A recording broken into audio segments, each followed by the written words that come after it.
Hello 9th class. Last lecture में हमने start किया था चैप्टर रेस्पिरेशन इन प्लांट्स। हमने लास्ट टॉपिक किया था कि रेस्पिरेशन को एक्चुअल में 2 टाइप्स में कैटेगराइज किया गया। किस बेसिस पे कि अगर रेस्पिरेशन ऑक्सीजन की प्रेजेंस में हो रही है तो उसको हम लोग क्या बोलेंगे, एरोबिक रेस्पिरेशन। एंड अगर ऑक्सीजन की एब्सेंस में हो रही है रेस्पिरेशन तो उसको हम लोग क्या बोलेंगे, एनाएरोबिक रेस्पिरेशन। जैसे कि मैंने बताया था कि एरोबिक रेस्पिरेशन ऑलमोस्ट जो प्लांट्स है, सीड्स है, वो कौन सी रेस्पिरेशन परफॉर्म करते हैं, दैट कौन सी रेस्पिरेशन परफॉर्म करते हैं, एरोबिक रेस्पिरेशन। दैट रेस्पिरेशन जो थ्रू आउट द लाइफ क्या होती रहती है, ऑपरेट होती रहती है through out the life. But anaerobic respiration temporary time के लिए होती है। कुछ बैक्टीरियाज है, यीस्ट है, जो कि एनारोबिक रेस्पिरेशन क्या करते हैं, परफॉर्म करते हैं। ये बहुत शॉर्ट पीरियड टेम्परेरी टाइम के लिए परफॉर्म करते हैं।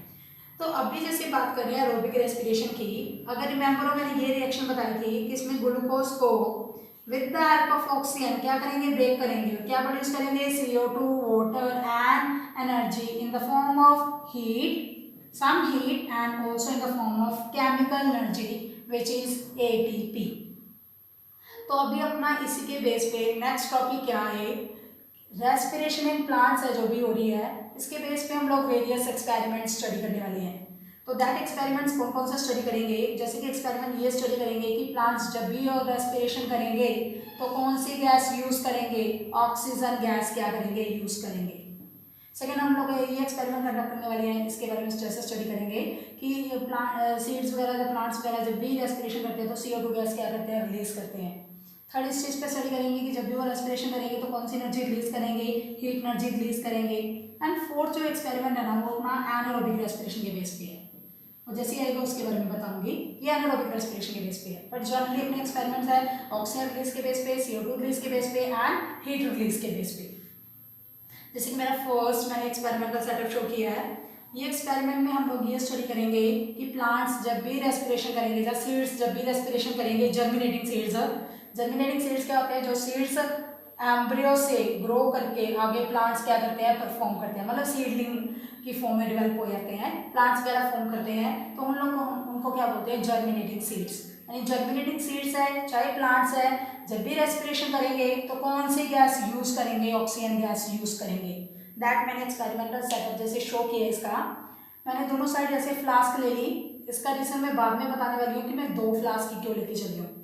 तो मैंने फ्लास्क ले ली, इसमें मैंने वेट कॉटन वूल डाल दी, इसमें वेट कॉटन वूल डाल दी, इसमें मैंने डाले जर्मिनेटिंग सीड्स जो मैंने ग्रीन कलर से शो किए हैं, जर्मिनेटिंग सीड्स, और इसमें मैंने डाले हैं डेड सीड्स। जर्मिनेटिंग सीड्स जो ग्रो करके प्लांट्स की फॉर्म में डेवलप होंगे, and dead seeds that means जो आगे फर्दर डेवलप ही नहीं करते, ग्रो ही नहीं करेंगे। एंड दोनों में जैसे वेट कॉटन वूल इसीलिए ही डाली है क्योंकि वेट कॉटन वूल क्या प्रोवाइड करेगी, मॉइस्चर प्रोवाइड करेगी जो सीड्स की जर्मिनेशन में हेल्प करेगा। जैसे कि हम लोग घर पे दाल वगैरह जैसे पल्सेस वगैरह भिगोते हैं तो एक टाइप के वो जैसे उसके स्प्राउट्स वगैरह बनते हैं, तो वो किस चीज़ का काम करते हैं, जर्मिनेटिंग सीड्स का। वही हम लोग पल्सेस को बॉयल करके रख दें, पल्सेस को बॉयल करके रख दें, फिर उनको ऐसे पड़े रहने दें, उस पर तो क्या ग्रो कर जाएगी, फंगस ग्रो कर जाएगी, तो वो कभी ग्रो करके स्प्राउट्स नहीं फॉर्म करेंगे। तो वो किस चीज़ का काम करते हैं, डेड सीड्स का। यानी जो प्रिपेयर कर ली, पल्सेस प्रिपेयर कर ली, जैसे दाल बना ली, तो वो किस चीज़ का काम कर रहे हैं, डेड सीड्स का। लेकिन जो जिनको स्टिल जस्ट वाटर में सोक करके रखा है तो वो क्या है, जर्मिनेटिंग सीड्स जो स्प्राउट्स फॉर्म करेंगे। तो दैट वे में है, इधर अपना लेके चले जर्मिनेटिंग सीड्स जो जैसे स्प्राउट्स वगैरह फॉर्म करते हैं, जो ग्रो करते हैं, जर्मिनेशन करते हैं, और जो सीड्स ग्रो नहीं करेंगे, जर्मिनेशन नहीं करेंगे, उनको हम लोग क्या बोलेंगे, डेड सीड्स। जैसे कि अभी मैंने बोला कि पल्सेस को प्रिपेयर करके रख देंगे, उनको रेफ्रिजरेटर में रखना पड़ता है। क्यों, क्योंकि अदरवाइज अगर बाहर रखेंगे तो उस पर बैक्टीरिया वगैरह, फंगस वगैरह ग्रो कर सकती है, तो इधर भी यही हो सकता है, फंगस वगैरह ग्रो कर सकती है। तो प्लस इसमें हमने क्या डाल दिया, एंटीसेप्टिक बैक्टीरियल डीके को, ये एंटीसेप्टिक बैक्टीरियल डीके को क्या करेगा, प्रिवेंट करेगा।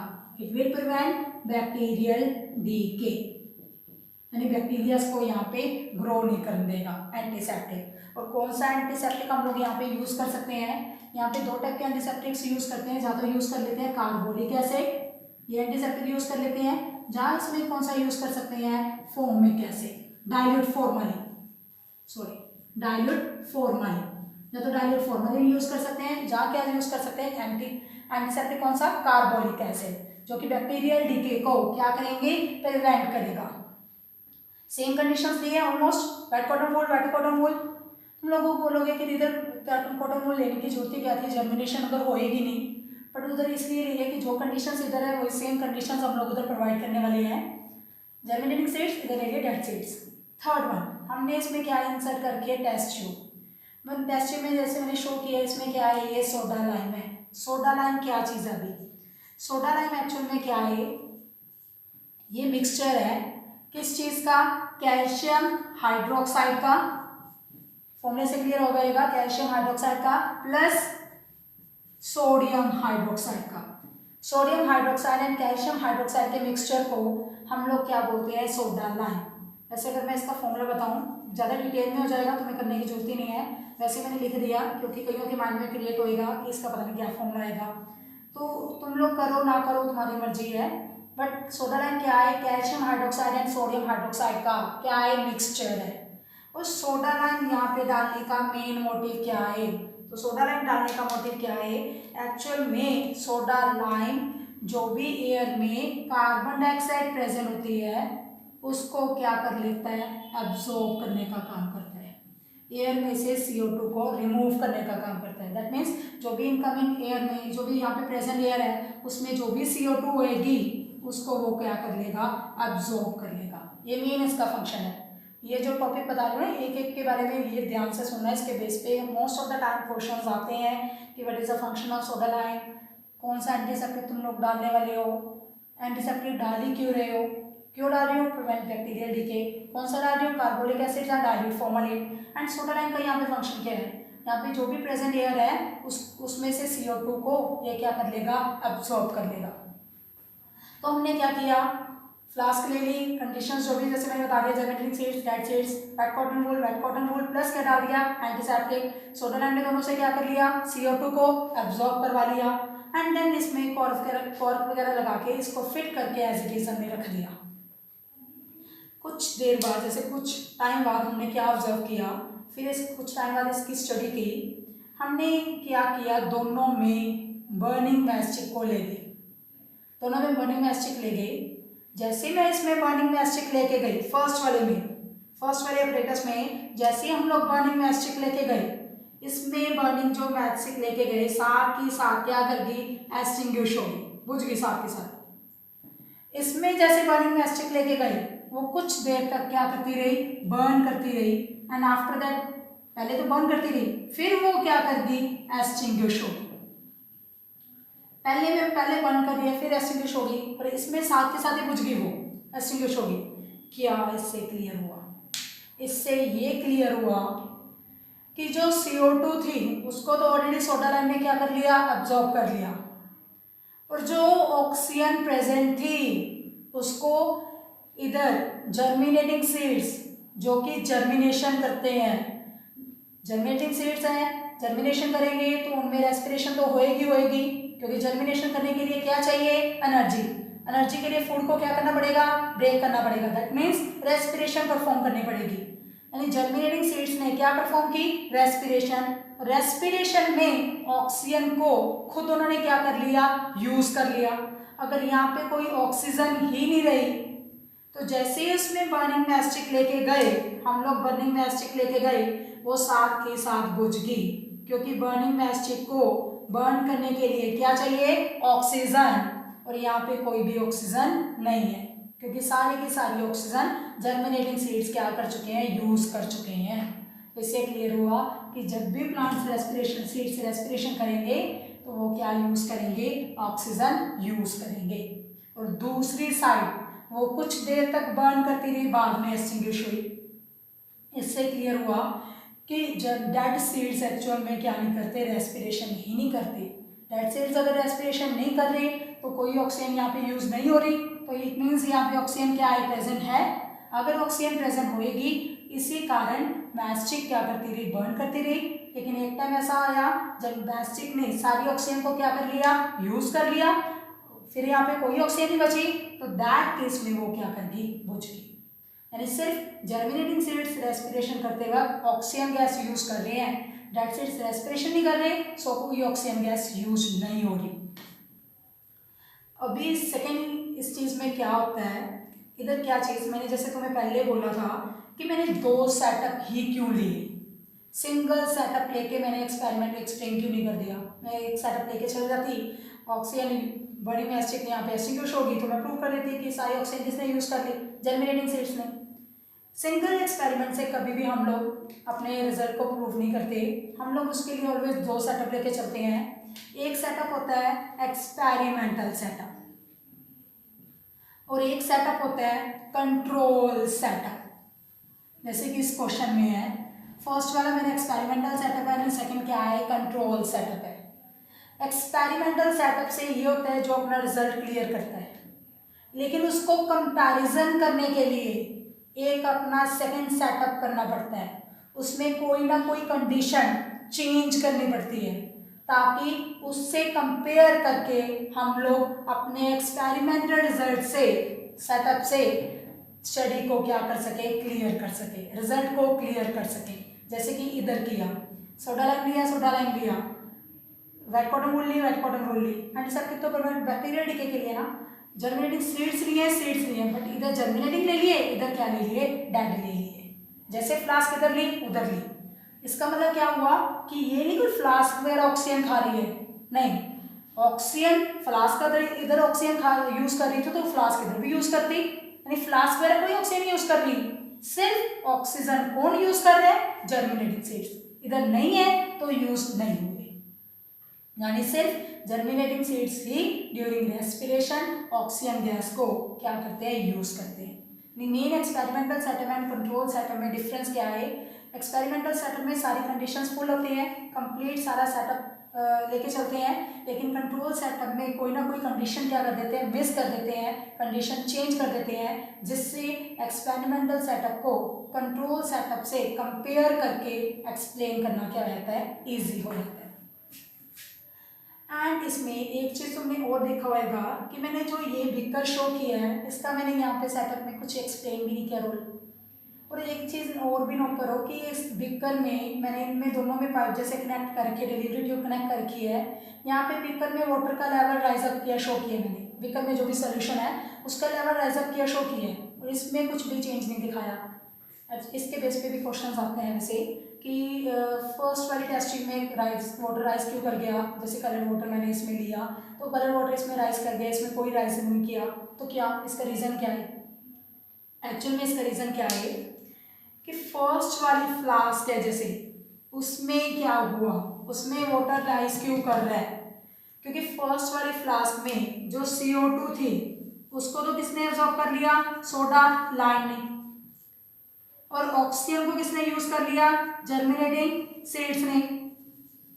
तो यहाँ पे कुछ भी एयर कोई बची नहीं, बची कोई भी एयर नहीं बची, तो यहाँ पे कोई भी अगर एयर नहीं रही, ऑक्सीजन यूज होगी, CO2 यूज होगी, तो फर्स्ट वाली फ्लास्क में, ए वाली फ्लास्क में यहाँ पे क्या क्रिएट हो गया, पार्शियल वैक्यूम क्रिएट हो गया, पार्शियल वैक्यूम, क्योंकि CO2 यूज होगी, O2 यूज होगी, तो पार्शियल वैक्यूम क्रिएट हो गया।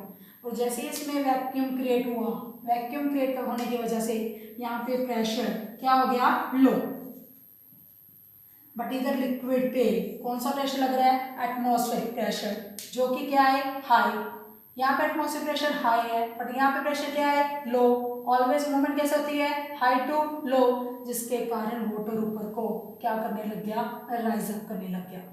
लेकिन एक्सपेरिमेंटल सेटअप बी में सोडा लाइम ने CO2 को तो ऑब्जॉर्व कर लिया, बट जर्मिनेटिंग सीड्स नहीं, उधर कौन से सीड्स है, डेड सीड्स है, सो कोई भी ऑक्सीजन यूज अप नहीं हुई, ऑक्सीजन यूज नहीं हो रही, तो स्टिल यहाँ पे ऑक्सीजन प्रेजेंट है। अगर ऑक्सीजन प्रेजेंट है तो यहाँ पे कोई वैक्यूम नहीं क्रिएट हुआ, अगर वैक्यूम ही नहीं क्रिएट हुआ तो प्रेशर का डिफरेंसेस नहीं क्रिएट हुए, तो दैट्स वाई यहाँ पे कोई भी वाटर क्या नहीं करेगा, राइज अप नहीं करेगा। इधर राइज करने का रीजन क्या हो गया, वैक्यूम क्रिएट हो गया, कोई भी गैस नहीं बची, सो प्रेशर क्या हो गया, लो, बट इधर प्रेशर क्या, high. There is always movement of water, always there is a movement from high concentration to low concentration occurs, that's why the water get rises up. ये था तुम्हारा first experiment that shows that oxygen is used up in the respiration. ये अपना next setup है, second experiment, to prove that CO2 is produced during respiration by germinating seeds. Second experimental setup, जैसे कि मैंने इधर शो भी किया है, अगेन मैंने दो सेटअप लिए हैं, one is experimental setup and second is a control setup. जैसे कि मैंने बोला था कंट्रोल सेटअप में कोई ना कोई कंडीशन क्या करेंगे, चेंज करेंगे, ताकि उस एक्सपेरिमेंटल सेटअप का रिजल्ट क्या हो सके, क्लियर हो सके। जैसे तो मैंने 2 राउंड बॉटम फ्लास्क ले लिए, वेट कॉटन वूल ले ली, इधर जर्मिनेटिंग सीड्स ले लिए, यहाँ पे क्या ले लिए, डेड सीड्स ले लिए, जैसे मैंने लास्ट एक्सपेरिमेंट में लिया था। जर्मिनेटिंग सीड्स को जर्मिनेशन करने के लिए क्या प्रोवाइड कर दी, वेट कॉटन वूल, और डेड सीड्स लिए हैं, डेड सीड्स को बैक्टीरियल डीके ना हो तो प्लस क्या डाल दिया इधर, एंटीसेप्टिक। दोनों के ऊपर सोडा लाइम, एक टेस्ट ट्यूब इंसर्ट कर दी, एंड टेस्ट ट्यूब में क्या था, सोडा लाइम था। तो सोडा लाइम का मैंने फंक्शन बोला था, क्या था कि सोडा लाइम जो भी एयर में क्या प्रेजेंट होएगी, CO2, उसको क्या कर लेगा, एब्जॉर्ब कर लेगा। यानी फंक्शन क्या है, एयर में CO2 जो भी प्रेजेंट होते हैं उसको क्या करना, एब्जॉर्ब करना, that is a function of CO2। और अभी क्या किया, जैसे एक्सपेरिमेंटल ये सेटअप एक्सपेरिमेंटल सेटअप है, जैसे कंट्रोल सेटअप है, दोनों से CO2 को क्या करवा दिया, रिमूव करवा दिया, ताकि ये श्योर कर सके कि इसमें पहले कोई भी CO2 प्रेजेंट नहीं है। सारी की सारी CO2 सोडा लाइम ने क्या कर ली, एब्जॉर्ब कर ली। आफ्टर दैट इसको कॉर्क लगा के फिट करके एज इट इज रख दिया। एक चीज ये बताने की जरूरत नहीं, एंटीसेप्टिक लास्ट एक्सपेरिमेंट में बता चुकी हूँ, कौन सा एंटीसेप्टिक यूज करेंगे, कार्बोलिक एसिड और डाइल्यूट फॉर्मालिन। तो अभी क्या किया, दोनों में से CO2 को क्या करवा के, एब्जॉर्ब करवा के कॉर्क लगा के फिट करके एज इट इज रख दिया। आफ्टर दैट हमने क्या किया, दोनों जैसे टेस्ट ट्यूब जो भी अपने फ्लास्क थे, इनका जैसे फर्स्ट वाली फ्लास्क है, इसके कॉर्क को क्या करके रिमूव करके इसको टेस्ट ट्यूब के ऊपर क्या कर दिया, इन्वर्ट कर दिया। ये टेस्ट ट्यूब में मैं लेके चली हूँ, टेस्ट ट्यूब में मैं लेके चली हूँ लाइम वाटर। और बात आती है लाइम वाटर क्या है, अभी लाइम वाटर क्या है, एक्चुअल में कलरलेस क्या है, सोल्यूशन है, कलरलेस सोल्यूशन है। बट जब भी ये लाइम वाटर CO2 के कांटेक्ट में आता है, तो CO2 के कांटेक्ट में आते सारी ये खुद कौन से कलर में चेंज हो जाता है, मिल्की कलर में चेंज हो जाता है, मिल्की कलर में। पहले कलरलेस सोल्यूशन में जैसे इसमें से CO2 गैस पास करेंगे तो ये क्या आ जाएगा, मिल्की। यानी लाइम वाटर किसके लिए यूज करते हैं, इसका फंक्शन क्या हो गया, to check the presence of CO2। यानी लाइम वाटर का फंक्शन क्या हो गया, to check the presence of CO2, to check the presence of CO2। कई जने इसी चीज में कंफ्यूज हो जाते हैं कि soda lime and lime water में, लाइम वाटर CO2 को चेक करता है उसकी प्रेजेंस को, कि अगर प्रेजेंट है तो कैसे चेंज होएगा, मिल्की, अगर नहीं है तो कोई कलर चेंज नहीं होएगा। लेकिन सोडा लाइम का फंक्शन क्या है, CO2 को एब्जॉर्ब करना, दैट टोटली डिफरेंट थिंग होगी। तो यहाँ टेस्ट ट्यूब में मैं क्या लेके चली, लाइम वाटर लेके चली, कलरलेस सोल्यूशन था। मैंने फर्स्ट वाली टेस्ट ट्यूब को इसके ऊपर, ये फर्स्ट वाली लाइम वाटर फ्लास्क को इसके ऊपर क्या कर दिया, इन्वर्ट कर दिया लाइम वाटर के ऊपर। जैसे इसको लाइम वाटर के ऊपर इन्वर्ट किया, इसमें जो भी गैस प्रेजेंट थी वो किस में एंटर कर गई, लाइम वाटर में। साथ ही साथ लाइम वाटर फर्स्ट केस में, ए वाले केस में, ए एक्सपेरिमेंटल सेटअप में लाइम वाटर किस में टर्न हो गया, मिल्की टर्न हो गया।